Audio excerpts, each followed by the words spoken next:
네, 오늘은 본문이 굉장히 깁니다.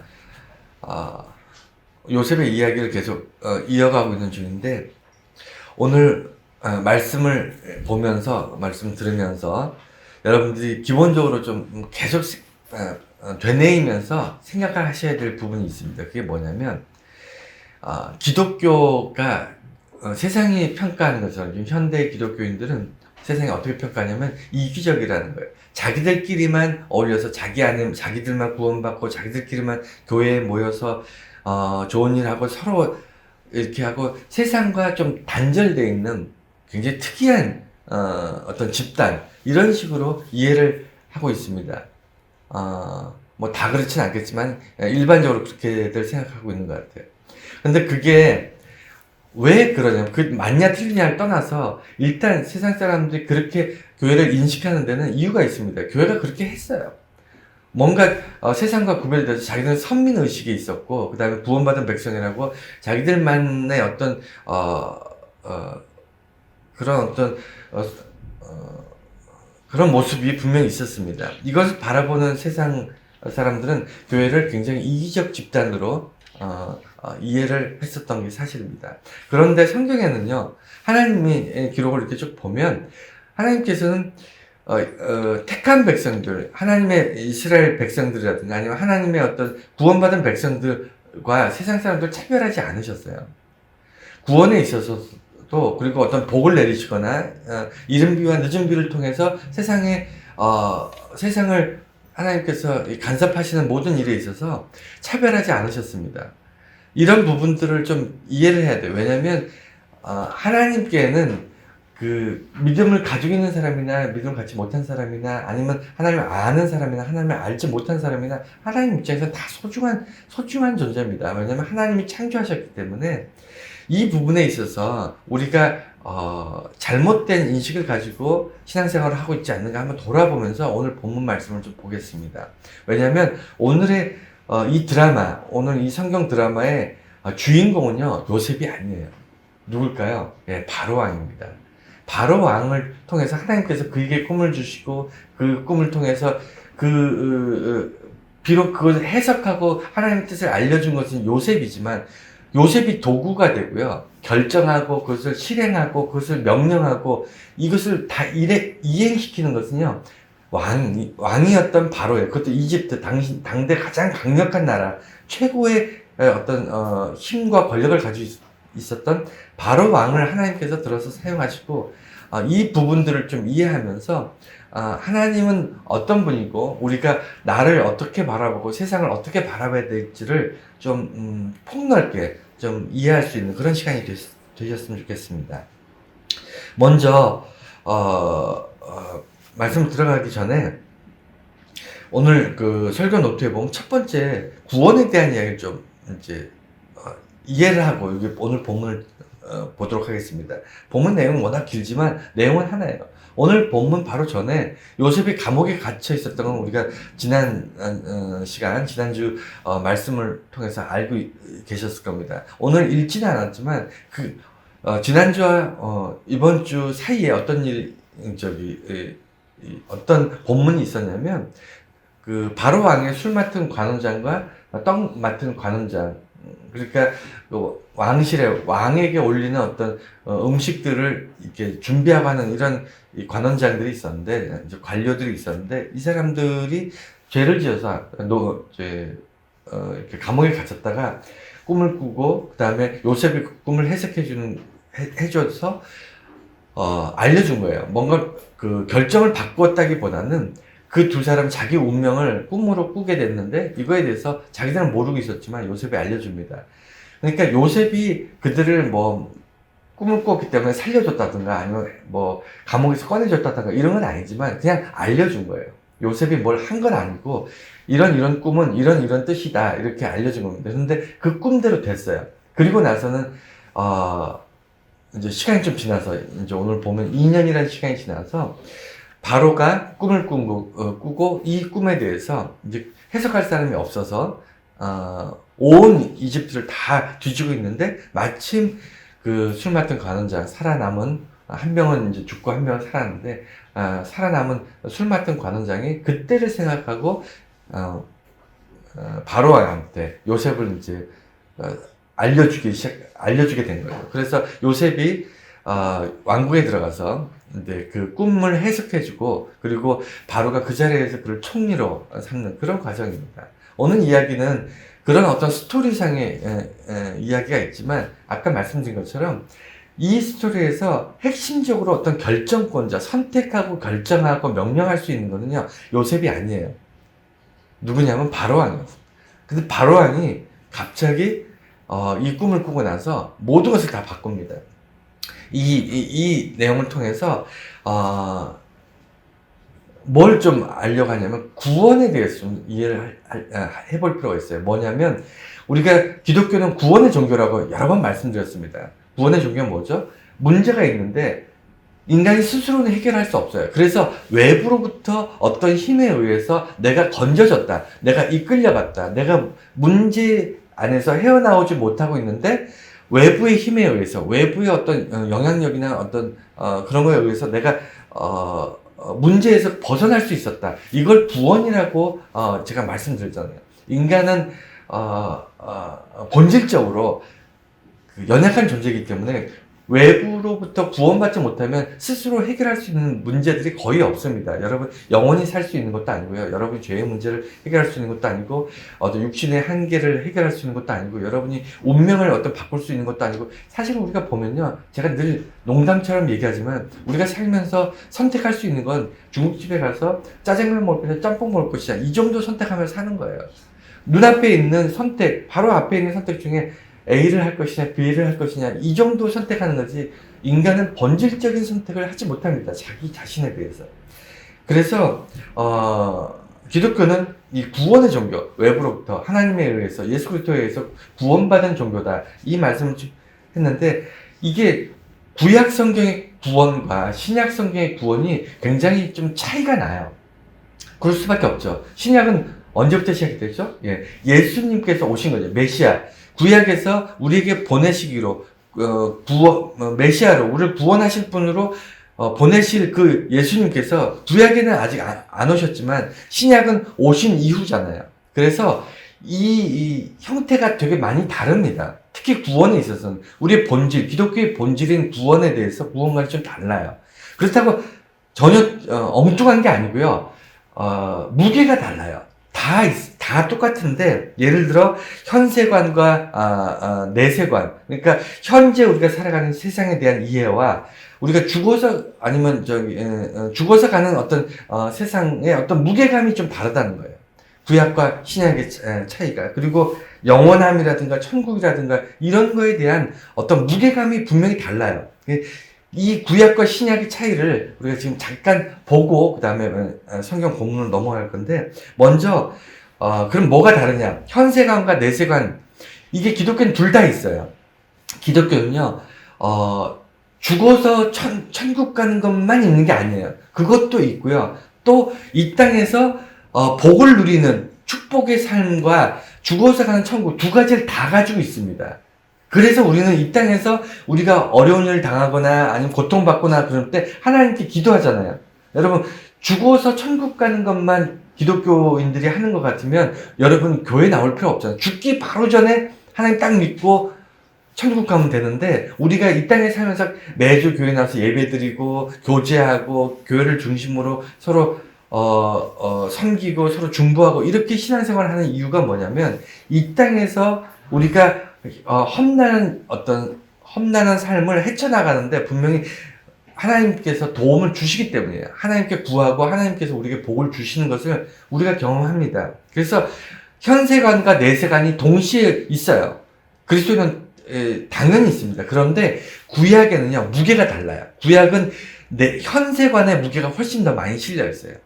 죽어서 천국에 대한 그 소망보다는 현실 문제가, 왜냐하면 이스라엘은요, 각박한 역사를 가지고 있거든요. 팍팍해요. 그 삶이 힘듭니다. 그리고 하나님의 백성들이나 하나님이 선택한 어떤 그 삶의 여정을 따라가는 사람들, 선지자들, 왕들, 모든 구약을 쭉 읽어보시면 하나님의 사람들이 그렇게 넉넉하게 쉽게 살아가는 사람이 한 명도 없습니다. 한 명도 없어요. 다 정적과 싸워야 되고 적들이 나를 에워쌉니다. 심지어 다윗 왕은 왕이 되기 전까지 그렇게 죽을 고비를 여러 번 넘기면서 하나님만 바라보고 살잖아요. 이런 시간들 동안 뭘 얘기하냐면 현대 하나님 내게 복을 주시고 내가 피할 산성이 되어주시고 이 고백들을 계속 이스라엘은 합니다. 그래서 죽어서 천국을 부정하거나 죽어서 천국을 없다고 얘기하는 건 아니지만 현실 문제가 급급했어요. 그게 구약의 모습입니다. 예수님께서 오시기 전에 이스라엘의 모습이었어요. 선택받은 백성들의 모습이었고, 신약에서는요 내세의 무게감이 더 실려 있어요. 신약 성경을 보면요 예수님께서 복음서에서 가장 강조한 게 뭐죠? 천국이에요.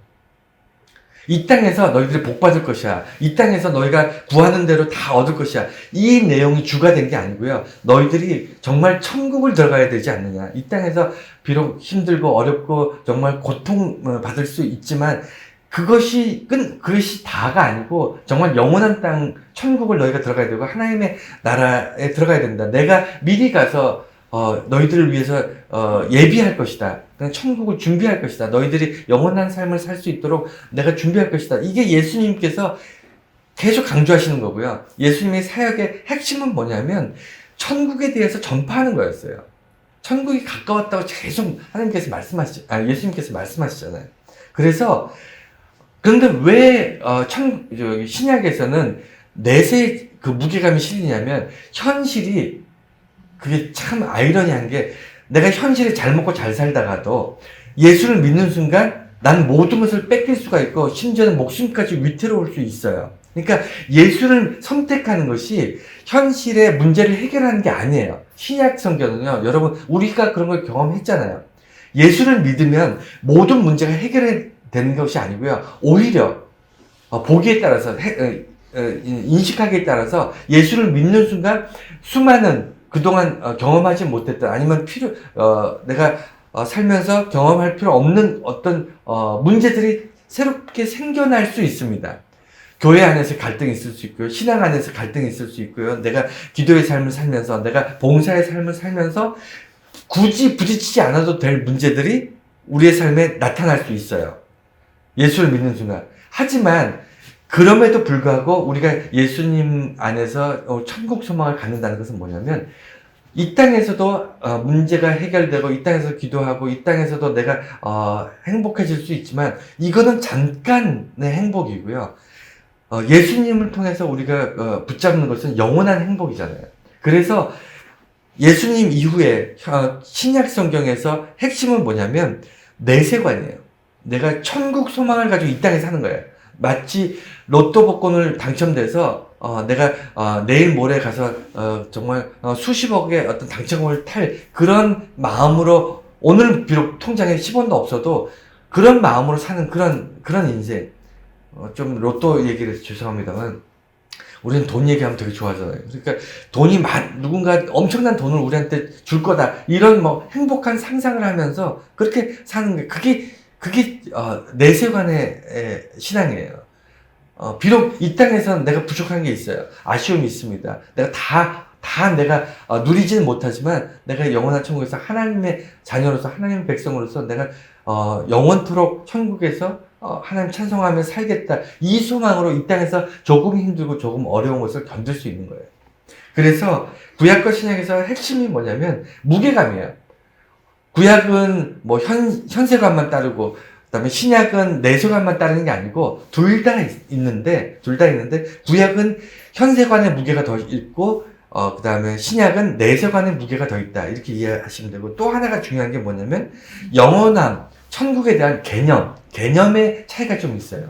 그러니까 구약에는요. 영원한 것이 뭐냐면 하나님의 말씀. 그러니까 하나님은 영원해요. 인간은 영원하지 않아요. 이걸로 딱 나누었어. 그래서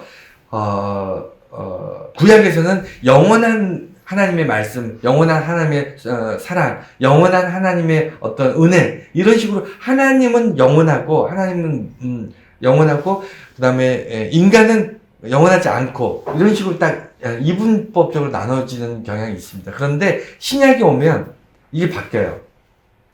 인간에게 영원한 것이 주어지는 거예요. 그러니까 예수 그리스도 안에서 영원한 것을 우리가 붙잡을 수 있는 어떤 여지가 생긴 겁니다.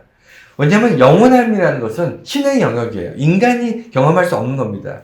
그런데 예수님이 이 땅에 오신 이후로 인류가 그것이 엄청나게 바뀐 거예요. 예수님이 오시기 전까지 인간에게 영원함이라는 것은 상상조차 할 수 없었어요. 있을 수 없었기 때문에. 그런데 예수님이 이 땅에 오신 2000년 이후로 지금까지 인간들에게는 왜 사람들이 기독교 안에서 꿈과 소망과 어떤 그런 것들을 가지게 됐냐면 예수님께서 내가 첫 열매고 영원한 영원한 소망, 영원한 천국의 그 첫 열매다라고 말씀하시고 우리에게 너희도 영원한 생명을 갖게 될 것이고 천국에서 영원히 나와 함께 할 것이다라는 그 약속의 말씀을 주셨다는 거예요. 그래서 신약이 오면 영원함이 인간에게로 내려와요. 예수님을 붙잡은 사람, 예수님을 구주로 고백한 사람들, 예수님을 붙잡는 사람은 예수님의 영원함을 내가 덧입는 거예요. 그래서 신약에 와서는 영원함이 인간에게로 흘러갑니다. 구약에서는 하나님에게만 있던 영원함이 신약에서 이제 인간으로 내려온다는 거예요. 예수님을 통해서. 또 하나가 천국이에요. 아까 얘기한 것처럼 천국은 구약에서는 하나님이 머무시는 곳이었어요. 그리고 그건 하늘에 있었어요. 이 땅에 없었습니다. 그런데 신약에 예수님께서 이 땅에 오신 이후로 어떻게 되냐면 이 땅에도 하나님의 천국이 이 땅에도 내려와 있어요. 이 땅에서 우리가 천국을 누리면서 합니다. 물론 천국, 하늘에도 우리가 죽거나 아니면, 하나님 나라 갔을 때, 그곳에도 천국이 있지만, 이 땅에도 천국이 있어요. 근데 천국인데 좀 부족하죠? 왜 부족하죠? 예, 이 땅에 있으니까. 이 땅에 있기 때문에 하나님의 통치 안에 있음에도 불구하고 왜 부족하냐면, 연약하고 부족하고 죄악에 범벅이 된 인간들이 모였기 때문에 이 땅의 천국은, 분명히 불완전합니다.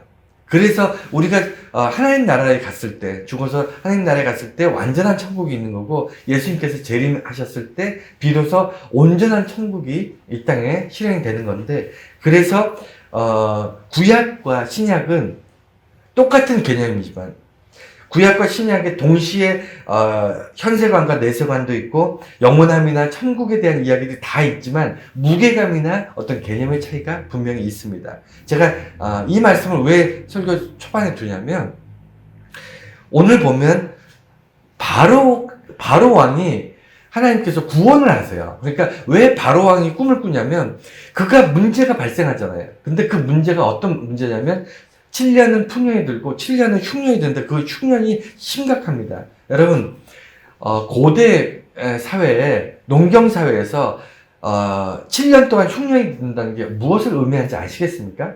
예, 인류가 완전히 전멸할 수가 있다는 거예요. 먹을 것이 없는데 어떻게 살아요? 여러분 한 해만 농경 사회에서요 1년 동안만 가뭄이 져서 흉년이 들면요 어마어마하게 많은 사람이 굶어 죽어요. 지금도 그렇습니다. 21세기에도 교통이 발달되고 그다음 국가 간의 어떤 무역이 활성화돼서 그다음에 국제적으로 어떤 구제해주는 기관들이 많이 생겼기 때문에 어느 지역, 특히 아프리카나 동남아나 갑자기 예기치 못한 어떤 흉년이 발생했을 때 세계에서 여러 나라에서 원조를 해줘서 급하게 이렇게 도와주는 이런 사례가 있지만 예전에는 몇천 년 전에는 이런 게 상상도 못했잖아요. 수천 년 전입니다. 그런데 한 해만 가뭄이 들어도 수많은 사람이 굶어 죽는데 7년 동안 계속 쉬지 않고 가뭄이 들었다? 이거는 재앙이에요, 재앙. 인류가 멸망할 수도 있는 그런 재앙입니다. 여기서 인류라고 말씀드리는 이유는요, 이집트가 당시에 가장 강대국이었다니까요. 이집트에 사는 사람들이 다 굶어 죽었다면 그 주변에 있는 국가들은 말할 것도 없습니다. 거의 인류의 멸종에 가까운 그 위기가 7년의 흉년이에요. 그러니까 이거는 단순히 그냥, 가뭄이 들었나 보다. 이런 정도의 차원이 아니고, 지금, 노아의 홍수 못지않는 인류에게 절대절명의 굉장한 위기가 찾아온 거예요. 근데 이 위기를 하나님께서 꿈으로 구원하시는 거예요. 구원이라는 게 뭐라 그랬죠? 문제를 해결하는 거잖아요. 인간들이 그것을 몰랐다면, 인간들이 그걸 대비하지 않았다면 절대로 이것을 해결할 수 없는 문제를 하나님께서 바로에게 알려주셨잖아요. 그럼 구원이에요. 우리가 생각하는 아까 얘기한 것처럼 구원은 구원인데, 그러면 바로는 하나님을 아는 사람이냐? 모르는 사람이에요. 하나님을 의지하는 하나님 백성이냐? 아닙니다. 전혀 오히려 우상 숭배하는 그런 나라의 왕이었어요. 당시에 하나님을 믿고 하나님을 신뢰하고 하나님께 경배하는 하나님의 백성은요, 채 100명이 되지 않았습니다. 야곱의 가족들, 식솔들 정도만 하나님을 경배했지, 당시에 살고 있는 모든 지구 위에 있는 모든 인류는 하나님을 경배하지 않았어요. 그럼에도 불구하고 하나님께서 바로를 구원하십니다. 하나님을 알지 못하는데, 하나님을 믿거나 신뢰하지 않는데도, 심지어는 하나님 누군지도 모르는데도 그를 구원하세요. 구원을 하셔가지고 그에게 꿈을 주셔가지고 대비하게 하시고, 그것을 통해서 이집트 전체를 살립니다. 이집트라는 나라에 수많은 믿지 않는 사람들 다 살리고요. 심지어는 이집트 주변에 있는 모든 소소한 작은 나라들까지 덤으로 다 살려요. 이 꿈 한편으로. 이해가 되셨죠? 그러니까 하나님께서는 이 꿈을 주심으로 이 꿈 자체가 구원인 거예요. 그런데 이 구원받은 바로 왕이 구원을 받았다고 자기가 살아나는 게 아니고요. 이걸 알고 이걸 이해하고 이것을 대비해야 돼. 꿈대로 준비를 해야 되는데 그것을 도와준 것이 요셉이에요. 그러니까 하나님이 구원하셨다고 해서 하나님께서 구원의 꿈을 주시고 구원의 사건을 우리에게 인류에게 베푸시고 믿지 않는 자들에게 구원을 베푸셨다고 해서 그 사람들이 다 구원받는 게 아니라니까요. 궁극적인 구원은요, 아까 말씀드린 것처럼 예수님을 구주로 영접하고 영원한 천국에 들어가는 게 이게 궁극적인 구원이에요. 예수님께서 거듭 말씀하신 게 뭐냐면, 너희가 스스로 선민의식에 젖어서 그냥 이 땅에서 잘 먹고 잘 사는 것이 인생 최대의 목표라고 생각하면 안 된다는 거예요. 그것이 하나님께서 우리들에게 베푸시는 궁극적인 구원이 아니라는 거예요. 그것도 구원이지만, 현세의 구원이지만, 그것으로 끝나는 게 아니고, 궁극적인 구원은 내세에 하나님의 천국에 들어가는 것 아니냐. 이건 예수님께서 거듭 아무리 강조해도 지나치지 않을 만큼 거듭 강조하셨거든요. 그래서 바로를 하나님께서 구원하셨지만 바로가 천국 같다고 생각하지 않습니다. 그러니까 예수 믿지 않는 많은 사람들을 하나님께서 사랑하세요. 하나님을 알지 못한 사람들을 하나님 사랑하십니다. 그럼에도 불구하고 오직 예수 그리스도 안에서 예수를 구주로 고백하지 않는 사람들은 천국에 들어가지 못한다는 그 한계가 있어요. 하여튼 그래서 바로에게 꿈을 꾸게 하셨는데, 바로 왕이 구원받은 사람입니까? 라고 저에게 물으신다면 구원받았어요. 하나님 분명히 구해주셨잖아요. 누구도 바로를 구할 수 없었고요. 누구도 이집트를 구할 수 없었고, 당시에 정말 수많은 사람들이 굶어 죽을 수밖에 없는 비참한 그 미래를 눈앞에 두고 있는 이 상황에서 그들을 살린 것은요, 하나님이시잖아요. 그렇지 않습니까? 그래서, 바로 왕은 하나님께서 구원하셨지만, 그럼에도 불구하고 구약의 구원에 멈춘 거예요. 구약에서 얘기하는 것처럼 그 현세의 문제를 해결하는 구원, 현세의 복을 받는 구원, 현세에 많은 사람이 굶어 죽을 수밖에 없지만 하나님께서 복을 주셔서 구원하셔서 그들이 살아날 수 있었던, 삶을 준비할 수 있고 대비할 수 있었던, 이 재앙으로부터 자기들을 건져냄을 받을 수 있었던 이 구원만 그들이 얻을 수 있었습니다. 그래서 바로는 구원받은 존재는 확실합니다. 그런데 여기 핵심은 뭐냐면, 하나님께서 바로 왕을 구원하는 게 목적이셨을까요? 그래서 그에게 꿈을 주셨을까요? 아니라는 거죠. 하나님께서 바로 왕에게 꿈을 꾸게 하시는 것은요, 이집트를 구원하기 위한 거예요. 이집트에 얼마나 많은 사람들이 살고 있습니다. 세계에서 제일 강한 나라고, 가장 비옥한 땅이었고, 정말 많은 사람들이 거기서 살고 있었기 때문에, 당시 이집트는요, 어마어마한 역사와 문화와 어떤 그 사람들이 가득한 정말 그런 땅이었는데, 이 이집트를 구원하시기 위해서 이집트 왕에게 꿈을 꾸게 하신 거예요. 이해가 되셨죠?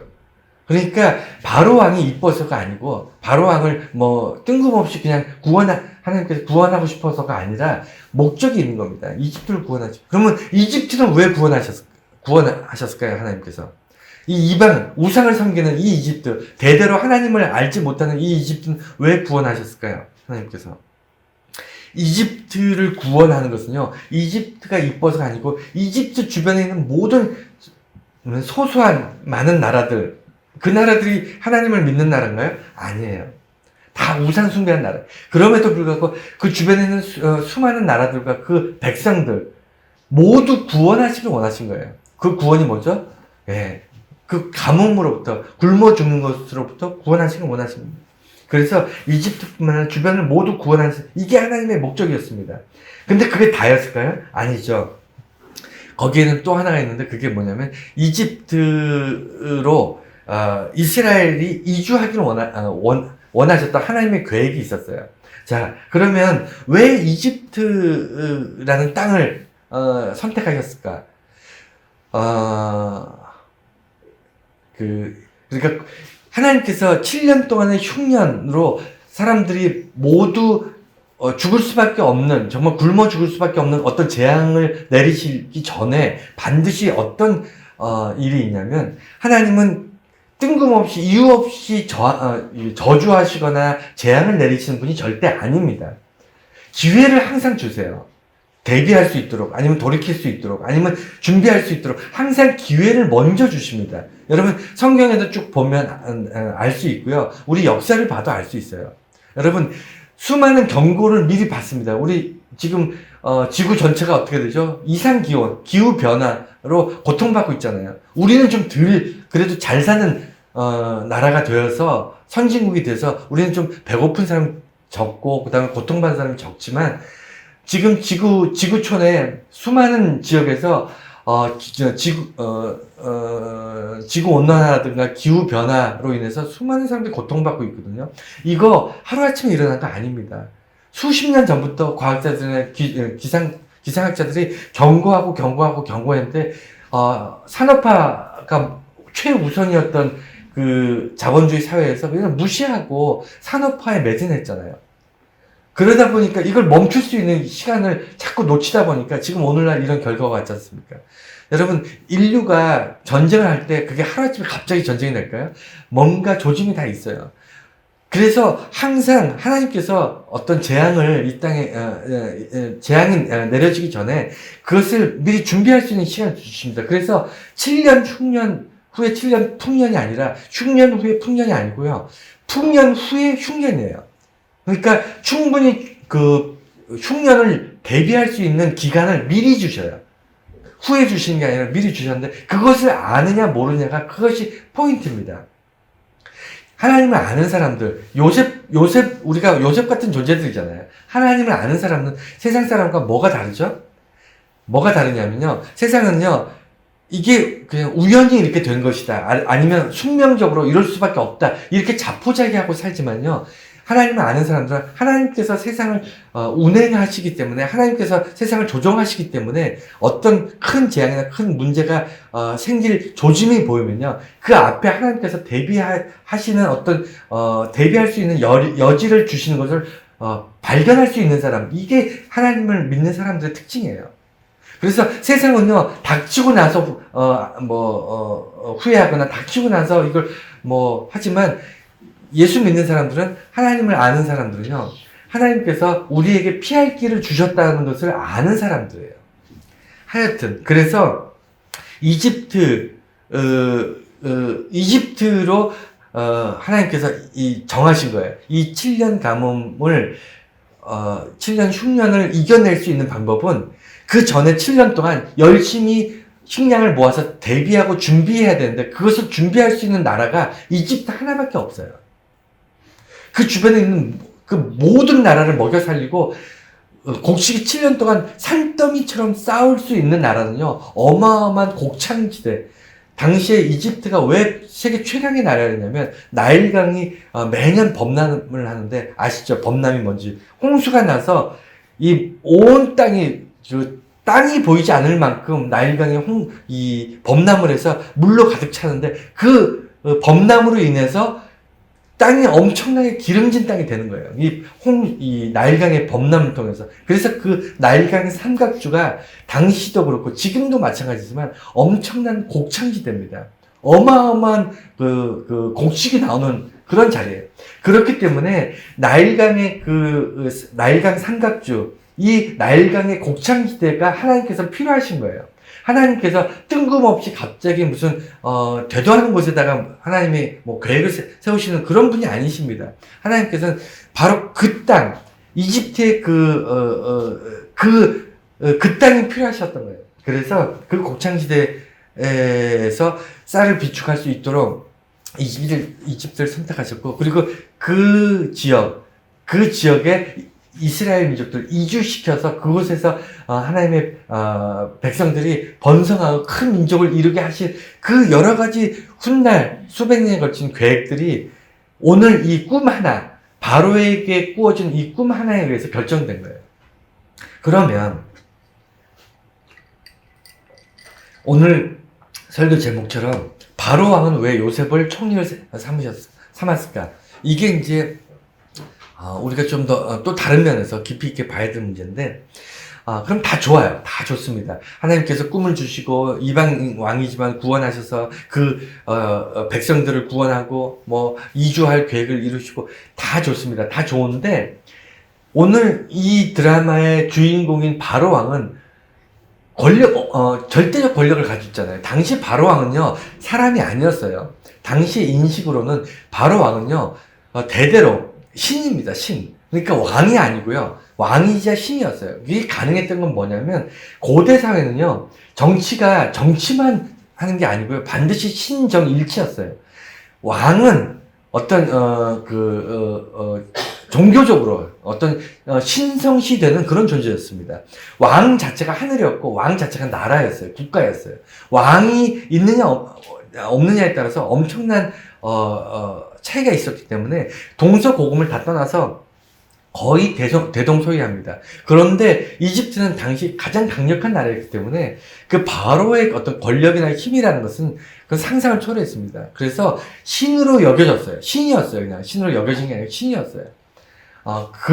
그런 사회에 살았음에도 불구하고 바로 왕은 자기가 이 엄청난 재앙을 맞닥뜨렸을 때 비로소 스스로 뭘 깨닫게 되냐면, 나는 신이 아니구나 하는 걸 깨닫는 겁니다. 신이었으면 이 모든 재앙을 멈추거나 아니면 미리 알 수 있었겠죠. 그런데 자기는 알지 못했어요. 그러니까 모든 사람이 신적 권력을 가지고 있는 바로에게 신으로 대접을 하고 신으로 경배를 할지라도 본인은 아는 거죠. 내가 신이 아니라는 거, 보잘것없는 인간이라는 걸 아는 겁니다. 그래서 바로가 이 엄청난 재앙이 이게 우연히 일어난 게 아니라는 것을 아는 거예요. 깨달은 겁니다. 여러분, 지금도요, 어느 지역에나 7년 동안 가뭄이 든 적이 없습니다. 그 지역에 예를 들어 7년 동안 가뭄이 지고 비가 안 내리고 흉년이 들면요, 그 지역은 사람이 살 수 없어요. 완전히 그 사막 지역이나 가능한 얘기입니다. 사막에 사람이 안 살잖아요. 물론 유목민들은 있지만 정착해서 살 수가 없습니다. 마찬가지예요. 7년 동안 비가 안 오고 흉년이 드는 것은 그건 인류 역사에 있을 수가 없어요. 그렇게 되면 그 지역은 사람이 살 수 없습니다. 그런 일들이 그 세계 최강대국이었던 이집트를 중심으로 그 지역에서 비가 안 온다? 가뭄이 진다? 흉년이 진다? 이것은 바로왕 입장에서 이건 신이 한 일이에요. 신. 인간이 조종할 수 있는 일이 아니었어요. 신이 한. 그래서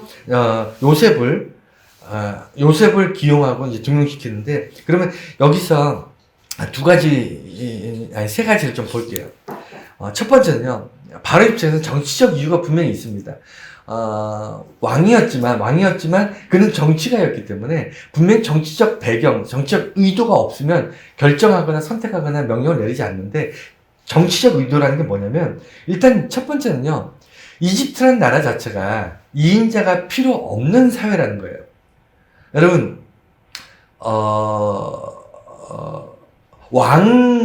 그러니까 우리나라 같은 경우 이제 이 대통령이 있는 나라는, 우리나라는 대통령이 부재하거나 없으면 그 그걸 누가 대신하죠? 대통령 일을 누가 대신 바톤을 받죠?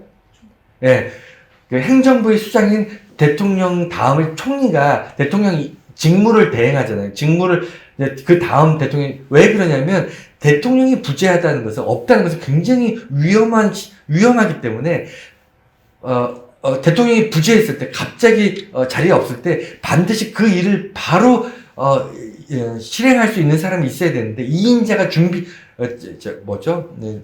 이걸 대체해서 바로 업무를 이어갈 수 있어야 되는데 이걸 하지 못하면 이걸 하려면 국회의 동의를 따져야 되고 헌법상의 뭘 따져야 되고 선거를 해야 되고 이 모든 과정을 해야 되는데 이건 지금 당장 급한데 이걸 할 수가 없어요. 그래서 먼저 대통령의 역할을 먼저 하고 나중에 새로 뽑아서 그걸 이어가는 이런 게 이제 2인자의 역할이잖아요. 근데 미국은 총리제가 아니어서 미국은 부통령이 있어요. 우리나라에는 총리가 있고 미국에는 부통령이 있고 뭐 다른 나라도 다 2인자가 있습니다. 왜 그러냐면 1인자가 영원히 하는 게 아니기 때문에 그 백성들로부터 선택받은 그 권력을 위임받은 사람이기 때문에 그 권력이 영원하지 않거든요. 그렇기 때문에 2인자가 있어야 돼요. 1인자가 어떻게 될지 모르니까. 그런데 왕은요, 달라요. 종신입니다. 평생도록 죽을 때까지 왕이기 때문에 2인자가 필요 없어요. 2인자가 만약에 있다 그러면 왕권을 이을 아들이라든가 세자, 우리나라 따지면 왕 밑에 왕자죠.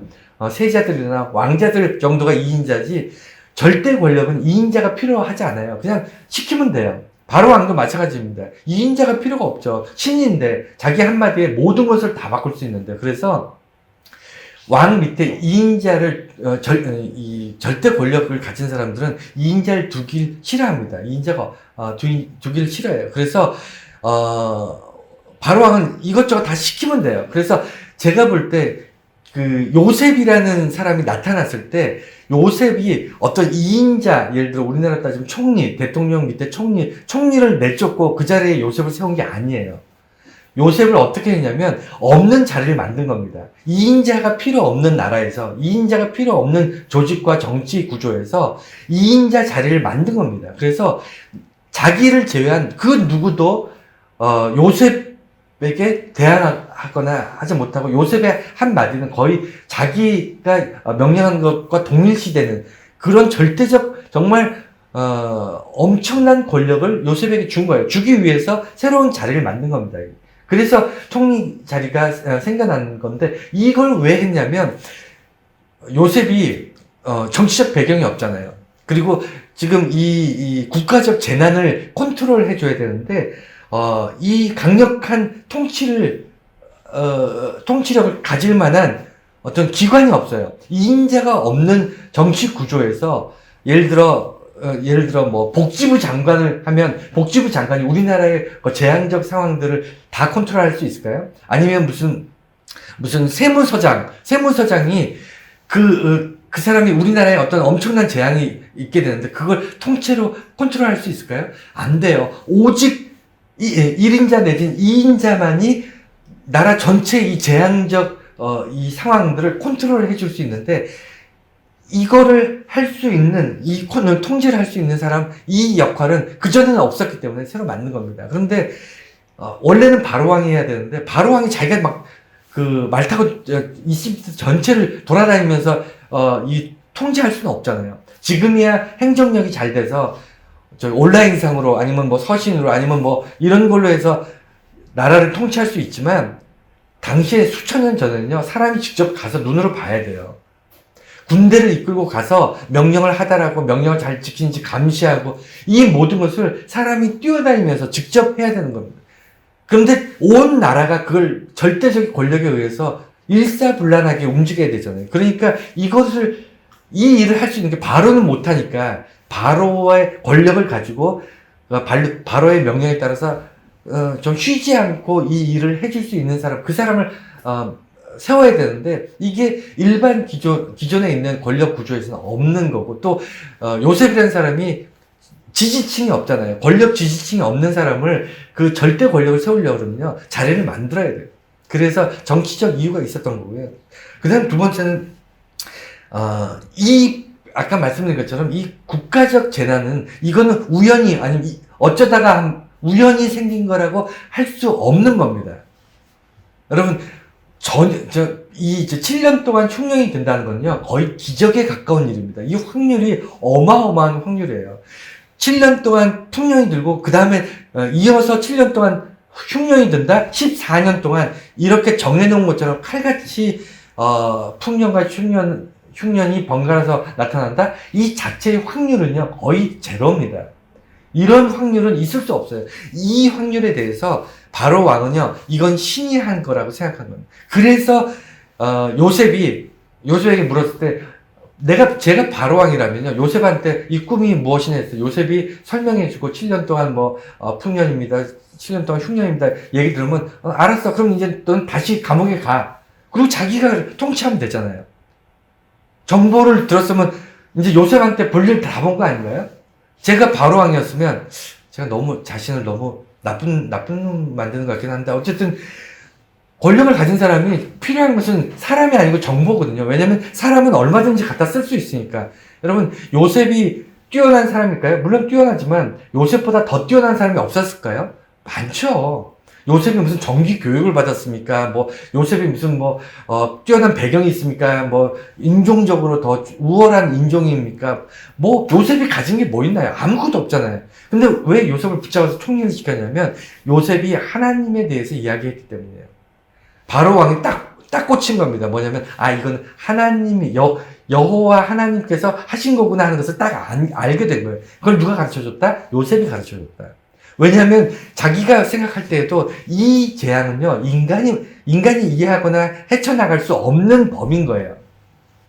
그렇지 않습니까? 우리가 살다 보면 자연적 재앙이라든가 이런 거 충격적인 정말 이런 일들이 인간이 해결할 수 없는 재앙들이 우리 삶에 가끔 나타납니다. 그렇지 않습니까? 얼마 전에 우리 지나간 코로나 같은 경우도 지금도 여전히 남아있지만 이게 인간이 어떻게 해보려고 바둥바둥 한다고 되는 게 아니잖아요. 얼마나 많은 사람이 정말 억울하게 돌아가셨습니까? 아무 이유 없이 없이 죽어야 될 이유 없이 그냥 수많은 사람들이 정말 하루아침에 생명을 잃었는데 이런 재앙들이 인간이 어떻게 막는다고 막아지나요? 그게 안 되잖아요. 그래서 이 재앙적 상황들에 대해서 바로왕이 이게 뭐지? 이게 도대체 이런 상황들이 왜 일어나지? 라고 했을 때 비로소 꿈을 해석하는 요셉을 통해서 깨닫게 된 겁니다. 이거는 하나님이 하신 일이고 이 하나님이 내게 은혜를 주셔서 나를 구원하셔서 내가 이것 때문에 나라가 망하고 나라가 정말 7년 동안 감옥이면 이집트가 사라졌을 수도 있어요. 이집트라는 나라가 역사에서 없어졌을 수도 있습니다. 그렇지만 하나님께서 나에게 복을 주셔가지고 이 나라를 구원해 주셨구나. 이 마음으로 하나님의 사람 요셉을 들어서 너가 하나님의 사람이니까 너가 어떤 배경이라든가 아니면 이런 걸 다 떠나서 하나님의 뜻을 행할 수 있는 사람이니까 너에게 모든 권력을 줄 테니까 너가 하나님의 뜻대로 나라를 이 재앙으로부터 나를 구해줘 라고 맡긴 거예요. 그래서 하나님이 구원하는 사람들의 특징이 뭐냐면 그가 하나님의 구원을 받아들여야 돼요. 받아들이고 나서 그 구원을 통해서 궁극적으로는 당장 예를 들어 내가 몸이 아파서 하나님을 알지 못한 사람이 몸이 아파서 기도했더니 하나님께서 병을 낫게 해주셨어. 예를 들어 그렇게 됐다 그러면 병이 난 것이니까 만족해하면 안 됩니다. 그건 현세의 어떤 작은 구원에 속하는 거고요. 그걸 통해서 뭘 알아야 되냐면 궁극적으로 하나님을 아는 거예요. 그러니까 작은 구원, 내게 어떤 문제가 해결되고 이런 구원들이 우리 삶에 많이 나타나는데 그것으로 만족해하는 게 아니고 그것으로 궁극적으로 하나님을 알고 천국을 바라보는 이것이 이어져서 나가야 됩니다. 바로가 그것을 깨달은 거예요. 하나님이 존재하고 내가 사람들이 신이라고 얘기하는 바로 왕이지만 내가 사람들이 나를 경배하고 신으로 떠받들지만 나는 할 수 있는 게 아무것도 없구나. 진짜 신은 하나님이구나. 라는 것을 깨닫고 나서 하나님의 사람 요셉을 들어서 그를 절대적 권력, 자기의 권력을 다 이야기해 줍니다. 왜? 자기는 보잘것없는 인간임을 깨닫게 된 거예요. 그 전까지만 해도 이런 재앙이 있지 않았다면 바로 왕은 죽을 때까지 자기를 신으로 생각하고 살았을 겁니다. 지금 현대의 사람들 다 그렇지 않나요?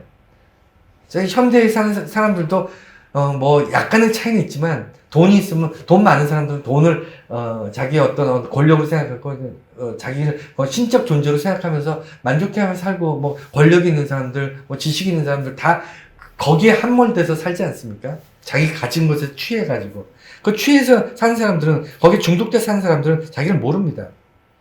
세 번째가 요셉보다 뛰어난 사람들이 많았음에도 불구하고 아까 말씀드린 것처럼 정말 많은 능력 있는 사람들, 정치적 배경이라든가 아니면 좋은 교육이라든가 많은 어떤 조건들 다 갖춘 사람들이 널려 있었을 텐데 요셉 누구죠? 바로왕 주변에 얼마나 뛰어난 사람들이 많았겠습니까?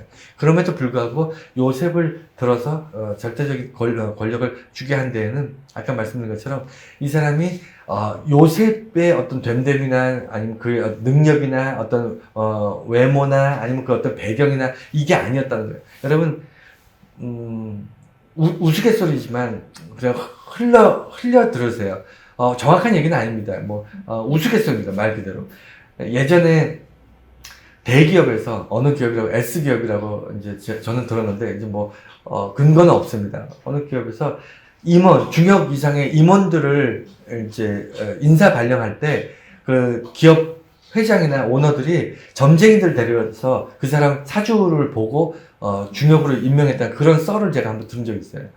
그렇지 않게 저는 근데 그 얘기를 들을 때 좀 약간 공감이 됐던 게 정말 자기 코앞에까지 오는 정말 중요한 일들을 결정하고 자기랑 손발을 맞춰서 회사를 운영해야 될 중요한 사람들. 일반 사원들은 상관없지만 중역들을 뽑을 때는 최소한 이 사람이 어떤 성품을 가지고 있고 어떤 이 사람이 나를 배신할지 등에 칼을 꽂을지 아니면 내게 도움이 될지 이런 거를 알고 싶지만 알 방법이 없으니까 점쟁이들을 불러서 그래서 진급에 대해서 진급하고 이렇게 하는 것을 미리 그 점쟁이들한테 물어봤다는 그런 얘기를 들었어요. 여러분 요셉이 뛰어나기 때문이 아니라 요셉 안에 있는 하나님을 보는 겁니다. 바로왕이. 그래서 그를 등용하는 거예요. 여러분 내가 좀 부족한 게 있습니까? 외모가 아니면 배경이 아니면 지식이 아니면 뭐 내가 다른 사람보다 뭐 권력이나 돈이나 모든 것이 좀 부족한 것이 있습니까? 세상은요 여러분들의 부족한 것을 보고 여러분을 선택할 거나 아니면 여러분이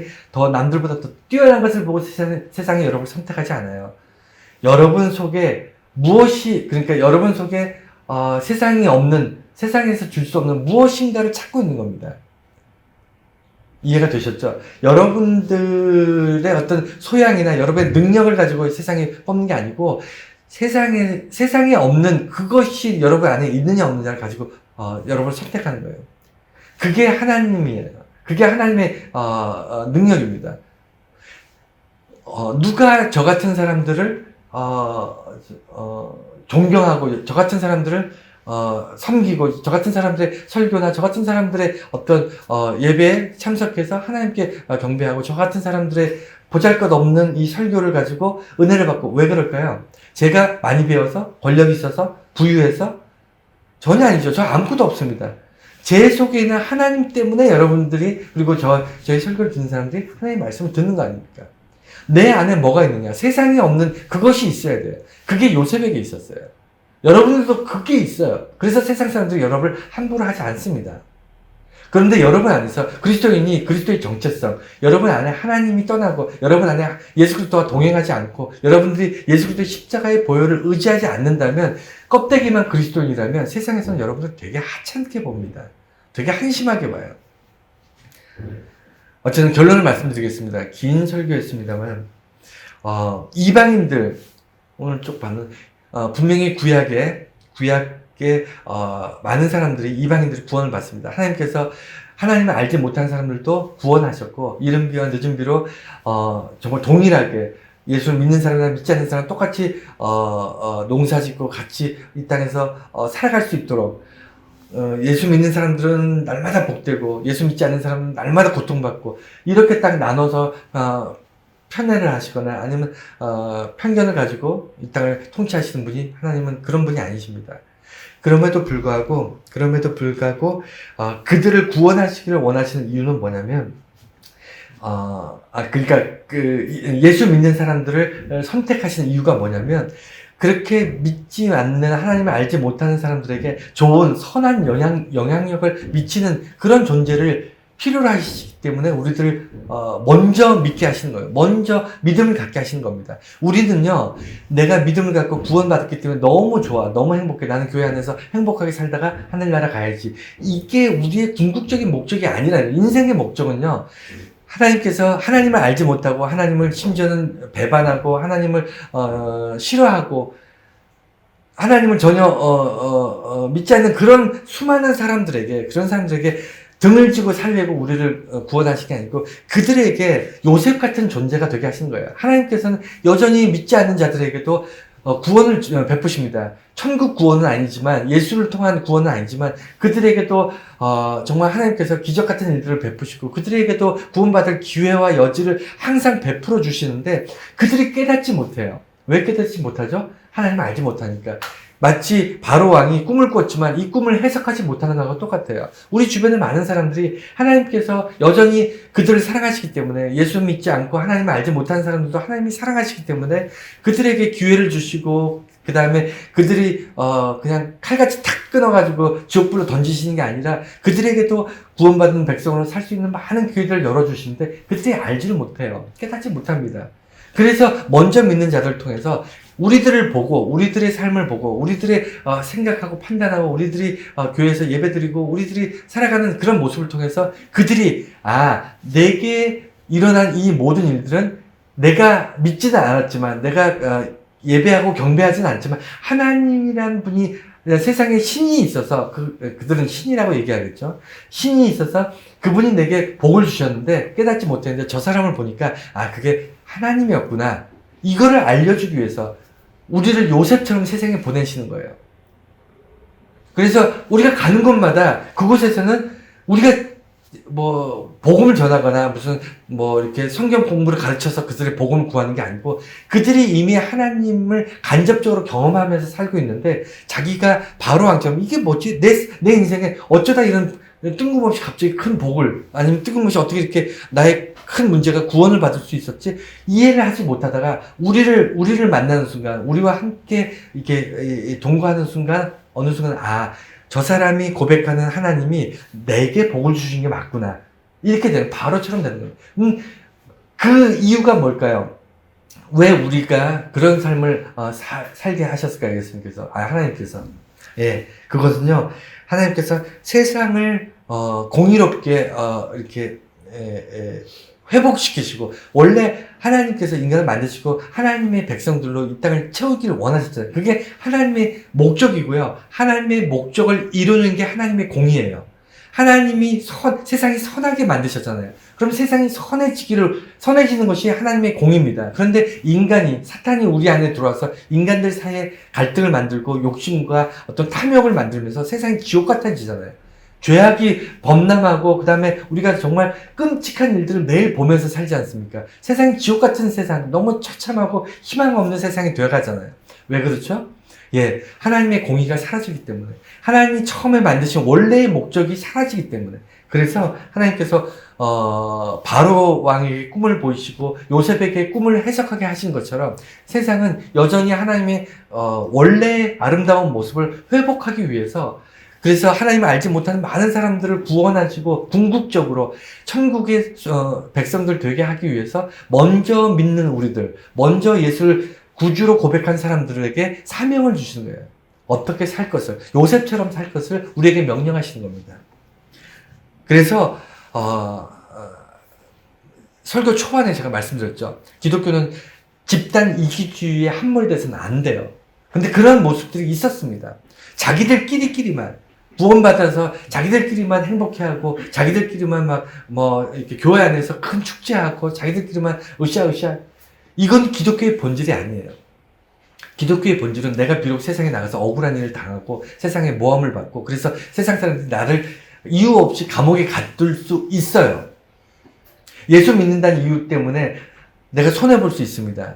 내가 선하게 살려고 하는 것 때문에 악한 사람들로부터 표적이 되어서 내가 정말 억울한 일을 당하면서 살 수 있어요. 요셉 같은 삶을 살 수 있습니다. 하지만 하나님께서 그냥 버려두신 게 아니고 다 이유가 있어서 우리에게 이런 삶을 살게 하셨다고 여러분들 믿으셔야 돼요. 그래서 궁극적으로는 뭐냐면 세상에 하나님을 의지해서 하나님을 통해서 세상을 변화시킬 수 있는 그런 사람들에게 우리를 보내시는 겁니다.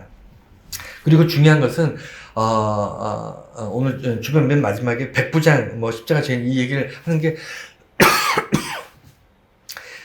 우리 주변에 있는 사람들을 여러분 어떻게 이해하셔야 되냐면 예수님께서 놀라는 사람들이 둘이 있었어요.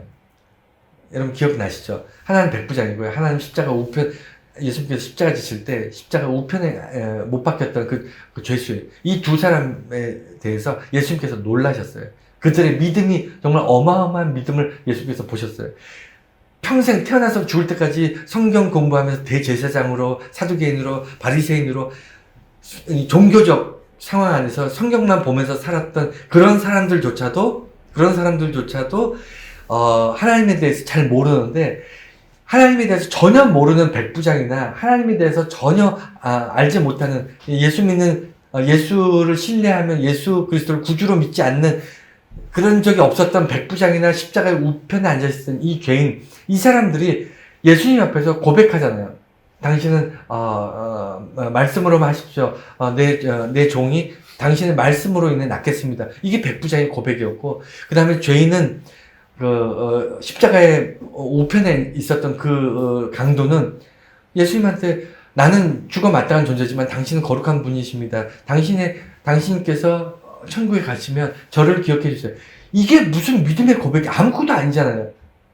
평생 동안 예수 잘 믿고 열심히 봉사하고 기도하고 이렇게 살았던 사람하고 마지막에 예수님 앞에서 그렇게 고백했던 사람하고 무게감을 보십시오. 그럼에도 불구하고 예수님께서 놀라신 믿음은 이쪽이었어요. 그게 왜 그랬냐면 우리 주변에 많은 사람들이 여러분들 우리가 생각하는 것처럼 그렇게 죽어 마땅한 사람들이 아니에요. 그들에게도 하나님께서 정말 그 기회를 주셨고, 예수님께서 우리 주변에 있는 많은 한 사람 한 사람 다 구원받고 사랑받고 정말 하나님의 천국에서 영원토록 함께 하시기를 소망하시는 게 분명히 있습니다. 그래서 예수님께서 놀라셨던 그 백부장이나 그 십자가 우편에 있었던 그 강도같이 여러분 주변에도 분명히 놀라운 믿음을 가지고 있는 믿지 않는 사람들이 있어요. 엄청난 믿음을 가지고 있지만 교회 다니지 않고 하나님을 알지 못한 사람들이 있습니다. 그들에게 여러분들이 요셉이 되셔야 돼요. 그들의 꿈을 여러분들이 해석해 주셔야 됩니다. 그들에게 소망을 주실 수 있어야 돼요. 그게 우리가 이 땅에 살면서 꿈꾸는 그런 그리스도인의 꿈입니다.